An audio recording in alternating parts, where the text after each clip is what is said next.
আমার ডর লাগে না ভাই। মরা ডরাই লাভ আছে? ডরাই জেতা মানুষ। গলায় ফাঁস দিয়ে আত্মহত্যা করছিল।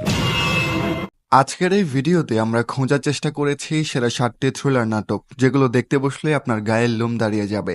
আপনি বিশ্বাস করতে চাইবেন না যে নাটকে এগুলো আসলে কি হচ্ছে। প্রত্যেকটা নাটকে থাকবে ভরপুর থ্রিলার সাসপেন্স। তুমি খলিলুল্লাহর কথা শুনো নেই? 7 ফিট লম্বা, ইয়া বড় বড় নখ। শাহজিমপুর কবরস্থানে মাটি খুঁড়ে লাশ বের করতে। নাটকগুলো দেখার সময় স্কিপ করতে পারবেন না একটা মুহূর্ত, শুধু অপেক্ষা করবেন পরবর্তী সিনে আসলে কি হতে যাচ্ছে।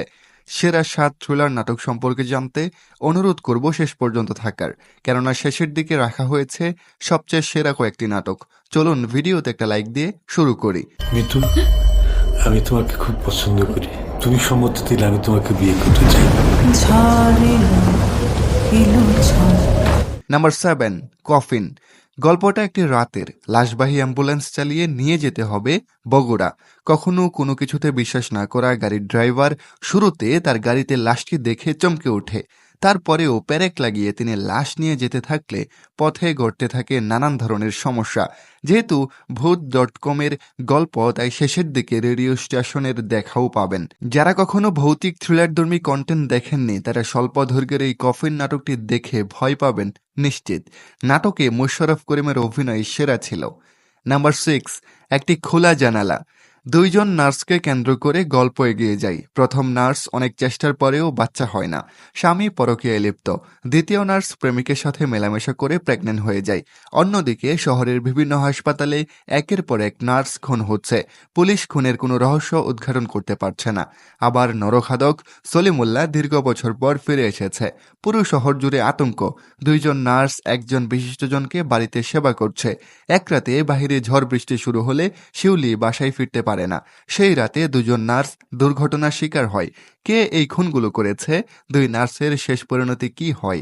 সলিমুল্লাহ বা কে? সবগুলো প্রশ্নের উত্তর পেতে দেখতে হবে ভিকি জাহেদের বানানো একটি খোলা জানালা। Number 5, encounter. একজন বড়লোক বাবার বেকার ছেলে পুলিশ হয়ে ওঠা এবং সেই পুলিশ পরিচয়ের সুযোগ নিয়ে বন্ধু এবং বান্ধবীদের মাদকের ব্যবসা করা নিয়ে গল্পটা এগিয়ে গেছে। একদিন রাতে এসআই রিয়াদ এবং তার বান্ধবী ফিরছিলেন। মাঝপথে এসআই রিয়াদ এবং তার বান্ধবীকে পুলিশ তল্লাশি করে এবং তার বান্ধবীর কাছে মাদক খুঁজে পায়। এরপর 2 জনকে থানায় নিয়ে জিজ্ঞাসাবাদ করা হয়। তার বান্ধবীর সকল দোষ এসআই রিয়াদের উপর চাপায়। ঠিক সেই সময় রিয়াদের আরেক বান্ধবী, যে রিয়াদকে আগে থেকেই পছন্দ করত, সেই বান্ধবী মামলার দায়িত্ব পায় আরেকজন পুলিশের সাথে। ওই বান্ধবী চ্যালেঞ্জ করে এবং রিয়াদকে নির্দোষ প্রমাণ করে। অল্প সময়ের মধ্যে গল্পটা ভালো লেগেছে, দেখতে পারেন। নাম্বার 4, তিথি ডোর। একটি মেয়ের জীবনের গল্প। সুসাইড নিয়ে নানান চিন্তা ভাবনা এবং তার জীবনে আসা সুন্দর কিছু মানুষ। ভিকি জাহেদের খুবই ব্যক্তিগত ভাবনা থেকে নাটকটি নির্মাণ করা হয়েছে। সাথে জাহান সুলতানার স্ক্রিপ্ট। অসাধারণ লাগলো নাটকটি। এই নাটকে তার এক্সপ্রেশন ছিল অনবদ্য। গল্পের সাথে তাল মিলিয়ে একদম সেরাটা দিয়েছেন মেহু। তিনি ভিকি জাহেদের কাজে অন্যরকমভাবেই ছাপিয়ে ওঠেন। চাইলে ভিকি জাহেদের কাজটা দেখতে পারেন। হোটেল নিরিবিলি। RTV নিবেদিত ওয়েব ফিল্ম হোটেল নিরিবিলি। সত্যি কথা বলতে 1 ঘন্টা 45 মিনিট শুধু স্ক্রিনের দিকে তাকিয়েছিলাম। মুগ্ধ করার মতো একটি ওয়েব ফিল্ম। টুইস্টে ভরপুর ছিল। একটু পরপর চরিত্রের পরিবর্তন। পুরো অবাক হওয়ার মতো ছিল ব্যাপারটা। একের পর এক বাধা। মুশফিক আর ফারহান, শবনম ফারিয়া দারুণ অভিনয় করেছে। এক কথায় অসাধারণ। আর ওয়েব ফিল্মটি দেখার সময় সত্যিকে বলছে কিংবা মিথ্যাকে বলছে সেটা বোঝা বড় দায়। ব্যাকগ্রাউন্ড মিউজিক, স্থান অনুযায়ী কালার গ্রেডিং এর ব্যবহারটাও ছিল দারুণ। নাম্বার 2, চম্পা হাউস।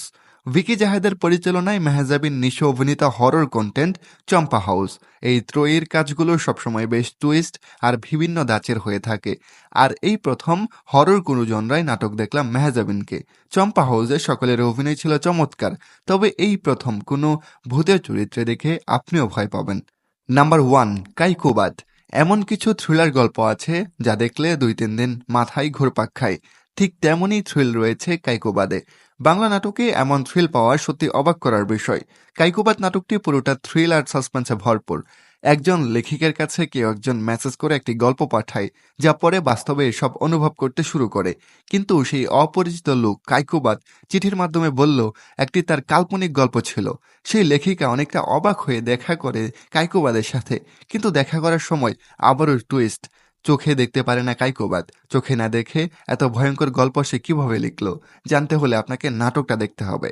প্রিয় দর্শক, শেষ করছি আমাদের আজকের আয়োজন। সেরা 7 থ্রিলার ধর্মী এই কন্টেন্ট। আপনি কি আগে দেখেছেন? দেখে থাকলে কেমন ছিল আপনার অনুভূতি তা কিন্তু অবশ্যই কমেন্ট করে জানাবেন।